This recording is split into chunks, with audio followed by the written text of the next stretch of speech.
Chers téléspectateurs et auditeurs du magazine Les Jours du Seigneur, bonjour. Je reçois dans cette émission M. l'abbé Georges Kalenga, il est premier secrétaire général ici à la Conférence épiscopale nationale du Congo. Avec lui, nous allons essayer de décrypter sur la mort du pontife romain, qui est le grand chef spirituel de l'Église catholique universelle. Et avec lui, nous allons aussi voir comment va se passer la succession au niveau de l'Église de Rome. Bonjour, monsieur l'abbé. Bonjour, monsieur l'abbé. Voilà, je viens de vous présenter. Vous n'êtes pas non plus pas présenté. C'est plusieurs fois que les gens vous voient ici. Voilà, vous le savez comme nous tous que le pape François, notre chef spirituel, est déjà décédé depuis ce lundi de Pâques. Alors, comment aviez-vous reçu cette triste nouvelle? Avec grande consternation, parce que c'est vrai, nous savions que le pape était malade, mais sa sortie de l'hôpital a pu nous nourrir d'espoir qu'il serait encore parmi nous le plus longtemps possible. On ne pouvait nullement s'attendre vraiment à sa mort ce lundi de l'octave de Pâques, d'autant plus qu'il a pu donner un message le dimanche de Pâques. Donc c'est une grande consternation, comme pour tous les fidèles et même pour le monde entier, que le pape nous quitte dans ces conditions. Mais telle est la volonté du Seigneur. Nous ne pouvons que nous remettre à lui et lui confier justement le Saint-Père. Merci. Le Saint-Père, vous le connaissez depuis longtemps, mais il a fait aussi un passage ici en République démocratique du Congo. Quel témoignage pouvez-vous avoir de lui? Bon, faites un témoignage d'un homme humble. Moi, j'ai toujours dit que voilà quelqu'un qui a pu porter vraiment sa devise pontificale, de miserando atque eligendo, comme qui se traduit en fait élu, parce que pardonné. Donc un homme de miséricorde qui a cru en la miséricorde de Dieu, mais qui a pu aussi exprimer cette même miséricorde à l'égard d'autres personnes, à l'égard plus particulièrement du peuple de Dieu qui lui a été confié. C'est là que je me souviens son tout premier geste du jeudi saint, son tout premier jeudi saint qu'il a célébré comme pape. Il a été dans une prison, la prison de Rebibia, et là il a lavé les pieds des prisonniers. Je vois encore parmi ces prisonniers-là, il y avait même une femme. Et donc, il aurait pu faire ce geste que nous célébrons chaque jeudi saint, peut-être laver les pieds des cardinaux, des évêques ou de ces prêtres ou d'autres fidèles libres de Rome. Mais voilà qu'il est parti le faire dans la prison. Donc, la miséricorde exprimée, et c'est cette même miséricorde qu'il a pu exprimer dans sa sollicitude pastorale à l'égard de notre pays, sachant ce qui se passe ici, les souffrances occasionnées par les guerres, tout ça. Il n'a cessé de prier pour la paix dans ce pays. Et voilà qu'il a tenu à venir marquer cette proximité miséricordieuse à l'égard du peuple congolais.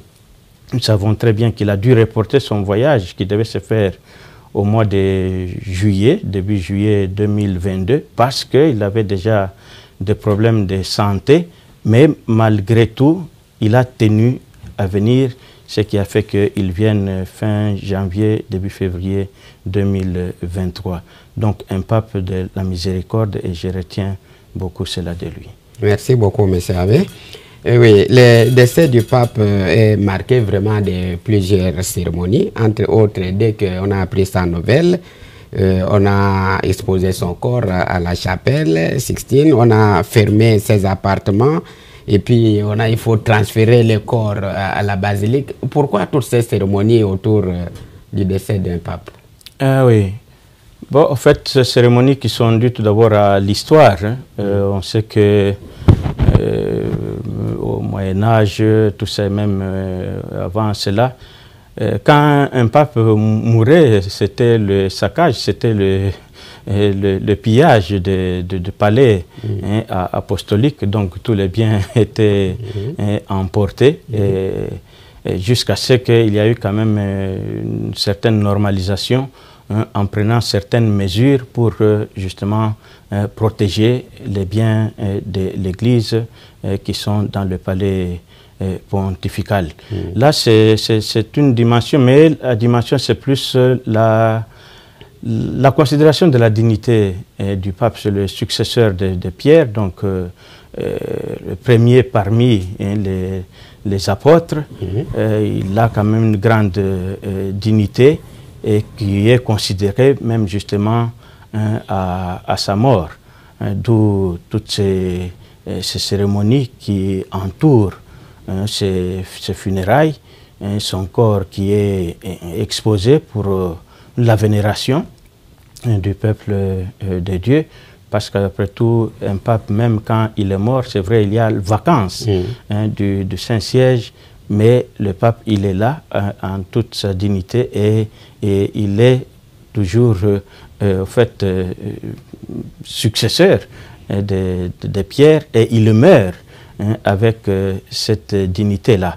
Donc, pour ne pas séparer le corps mort d'avec la dignité qu'il a pu avoir en tant qu'il était vivant. Donc, il y a cette dimension-là, mais cette fois, c'est une dimension de la foi, une dimension de la considération de la personne.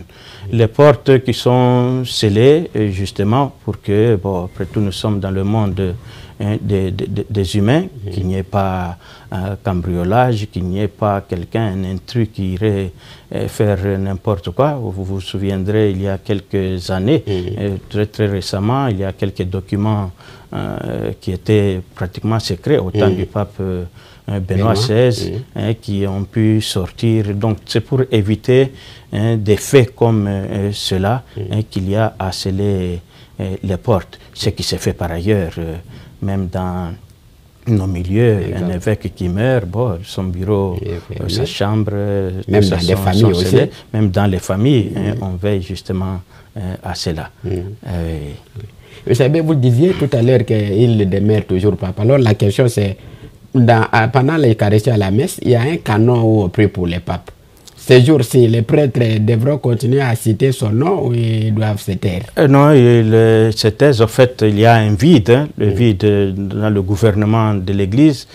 Nous le citons en ce moment-là en rapport avec la fonction qu'il occupe dans l'Église. Donc le pape, tout comme alors après le pape, nous citons l'évêque. De la même manière que quand l'évêque est mort, nous ne le citons pas.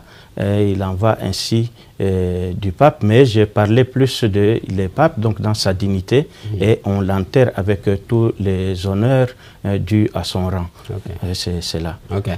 Alors, depuis le décès du pontife romain, comment l'Église est-elle gérée? Qui gère l'Église maintenant, d'ici l'élection du nouveau pape? Bon, en fait, c'est le collège des cardinaux qui, en fait, gère l'Église. Mais dans ce collège, il y a une organisation, il y a un cardinal qui est choisi par le pape, qui est dénommé Camerlingue, qui en fait est chargé de la protection du patrimoine de l'Église. C'est lui qui, pendant ce temps, pilote le collège des cardinaux dans le gouvernement de l'Église. Et à côté de lui, il y a le cardinal doyen qui a aussi son rôle. Et par après, il y aura même le cardinal le plus ancien d'âge qui aura aussi son rôle, et cela plus particulièrement au bout du conclave qui pourra être célébré. Merci, M. Abbé. Alors, donc, ça signifie qu'après l'enterrement du pape, on va convoquer un conclave pour élire le nouveau pape. Ça pourrait prendre combien de jours après son enterrement, la convocation du conclave? Parce qu'en principe, ça se compte à partir du décès. Il y a tout d'abord l'enterrement, même qui doit intervenir en ayant 4 ou 6 jours après le décès. Mais alors, après le décès, 15 ou 20 jours, donc entre 15 et 20 jours, il y a convocation justement du conclave qui sera fait par le Camerlingue et qui est chargé justement de la gestion du Saint-Siège en ce moment-ci. Okay. Oui. Bon, on saura quand le conclave sera convoqué, quand il va commencer, mais quand il va se terminer, on ne sait pas. Okay. Alors, pouvez-vous nous expliquer un peu comment ça fonctionne le conclave? Quand il est convoqué, qu'est-ce qui se passe?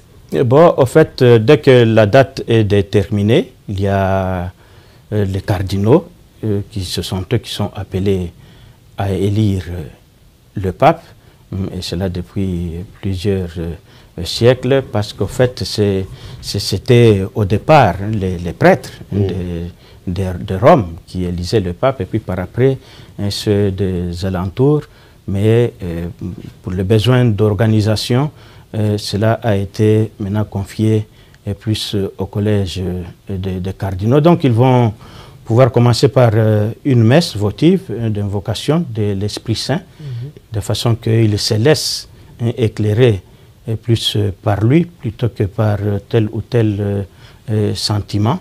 Au bout de cette messe-là, il y aura une procession vers la chapelle Sixtine.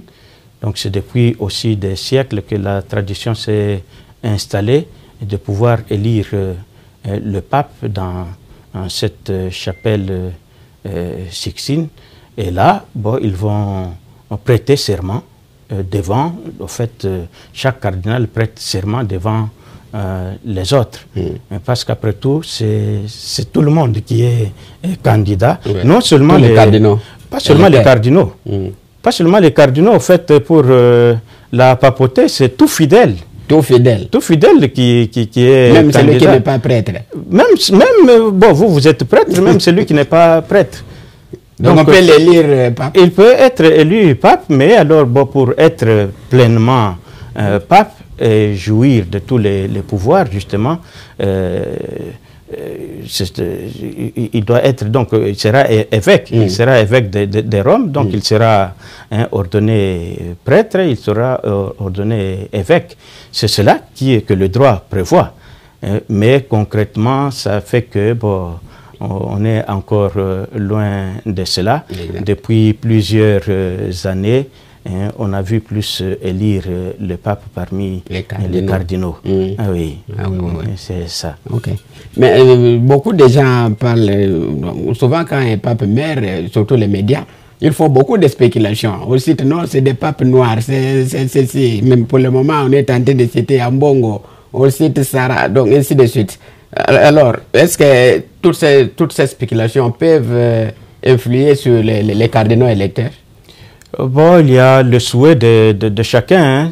Nous voudrions que ce soit tel qui devienne pape, ce qui est tout à fait normal. Et pour nous, si il advenait que un cardinal ou un prêtre ou un Africain, je veux dire, devienne pape, et en l'occurrence notre tata cardinal Fridolin Ambongo, ce ne sera que la joie pour notre Église, et pourquoi pas la joie pour notre nation et pour toute l'Afrique.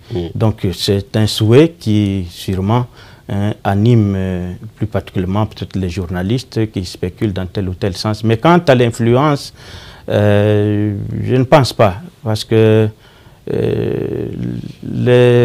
ceux qui sont là, les cardinaux électeurs, se laissent plus éclairer par l'Esprit Saint.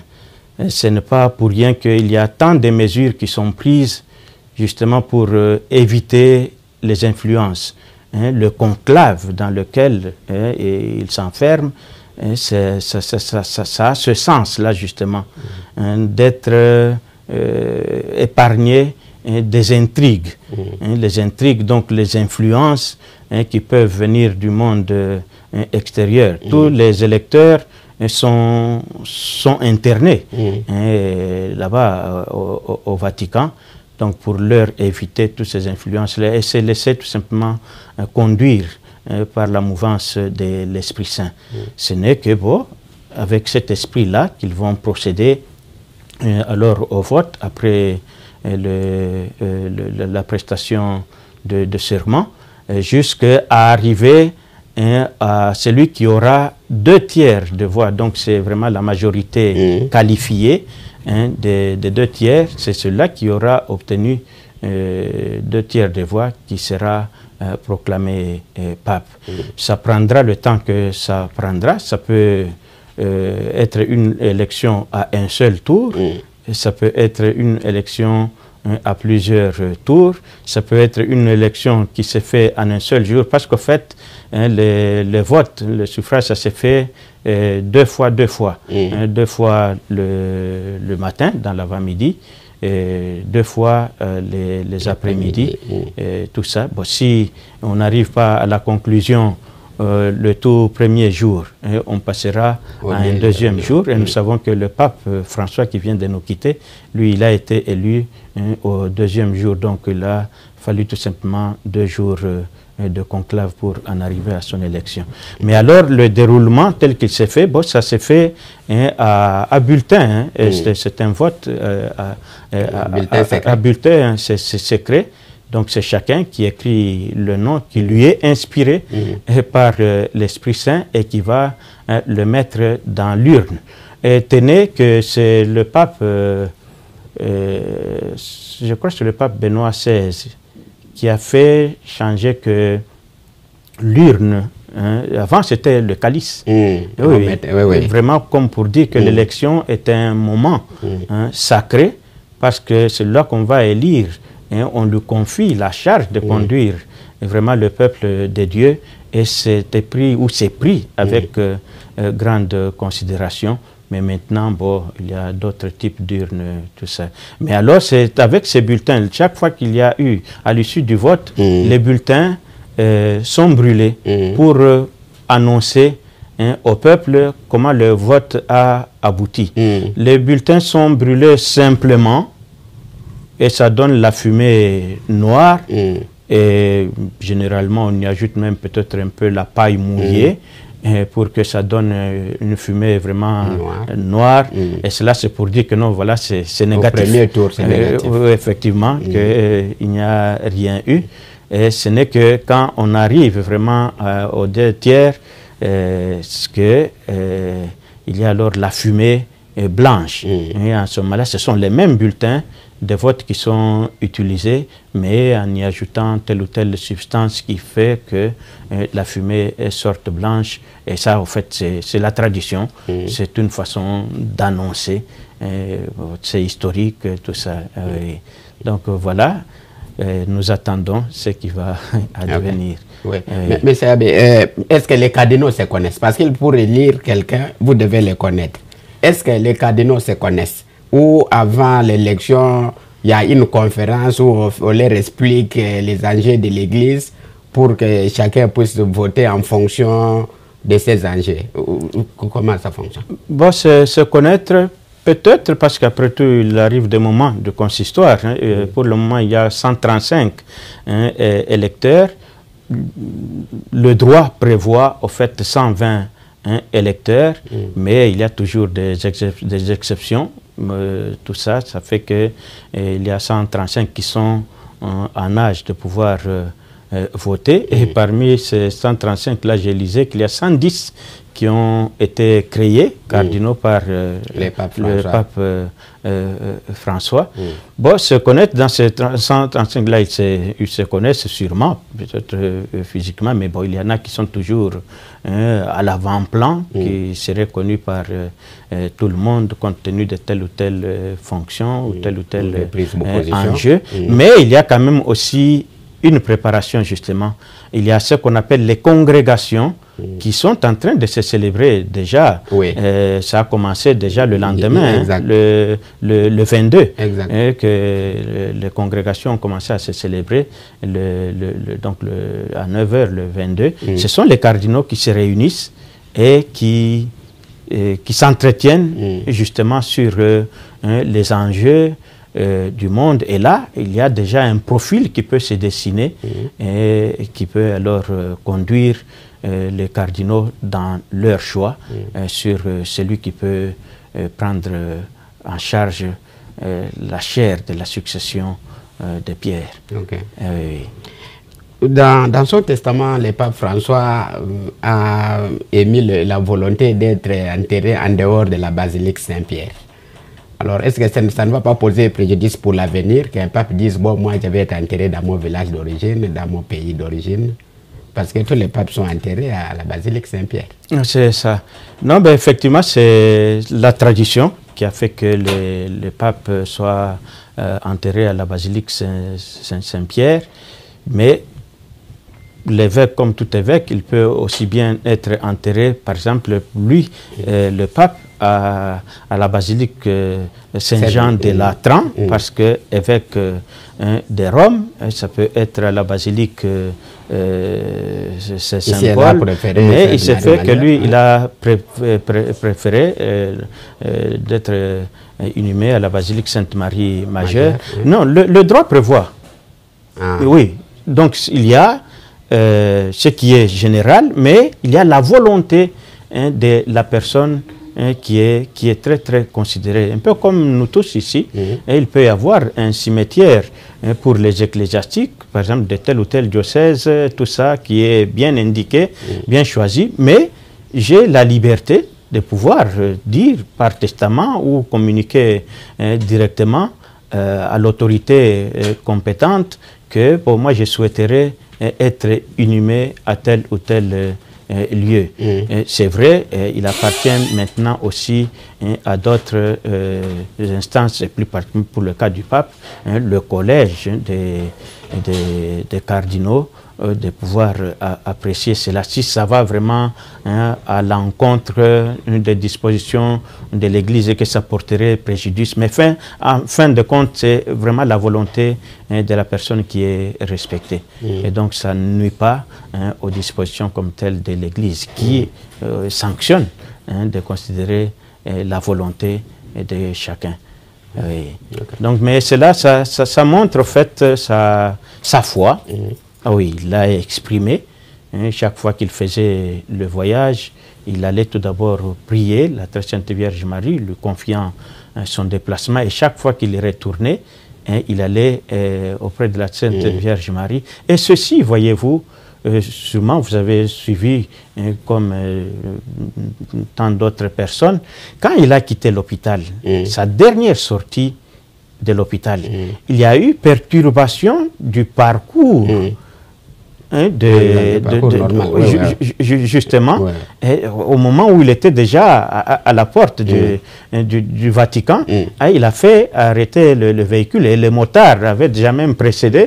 Et lui, il a dit que non, il faut qu'on passe tout d'abord à Sainte-Marie Majeure, une façon d'aller encore se confier à elle, comme qui dirait, un remerciement pour la guérison qu'il a pu avoir, le fait de sortir encore de l'hôpital. Et donc ça, c'est ce qui l'a poussé à cette volonté-là, et l'Église ne peut que respecter cela. Oui. Mais vous voyez, tout ceci marque combien le pape ici, son humilité, sa simplicité. Vous voyez, même les cérémonies, il a beaucoup simplifié les choses.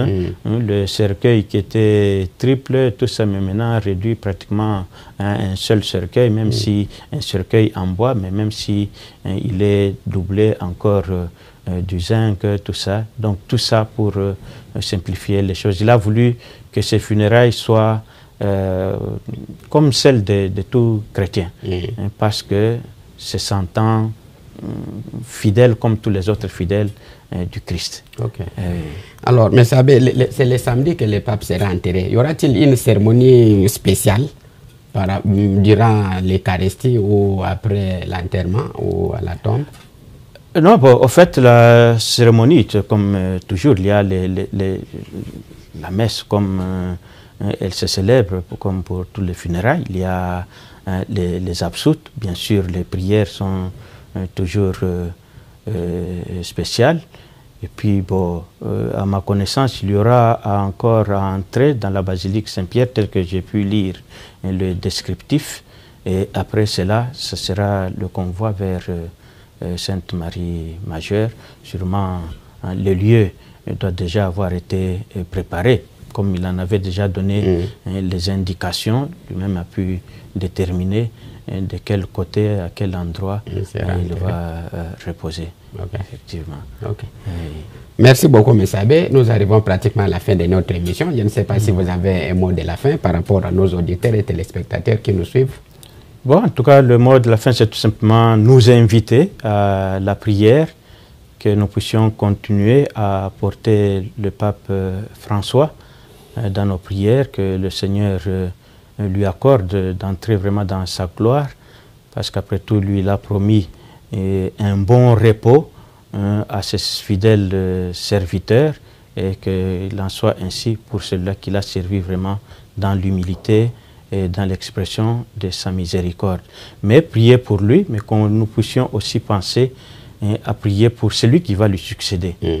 Que ce soit un homme, un pape, un pasteur, qui soit vraiment proche du peuple de Dieu et qui puisse nous porter davantage vers le Seigneur, qui puisse vraiment guider l'Église sur les voies, plus particulièrement nous qui connaissons des tribulations dans nos pays, dans nos sociétés, que ce soit un pape qui peut nous porter encore plus vers la paix. Et voilà, donc que nous puissions prier vraiment pour cela. Voilà, chers téléspectateurs et auditeurs, merci beaucoup. Nous recevions l'abbé Georges Kalenga. Il est le premier secrétaire adjoint ici à la Conférence épiscopale nationale du Congo. Il nous a expliqué comment le déroulement des obsèques du pape François vont se faire et comment aussi sa succession sera faite. Nous les remercions, nous vous remercions vous aussi qui nous avez suivis. Nous remercions M. Trésor Nkiambi qui était à la technique et nous vous souhaitons une bonne journée. Ciao.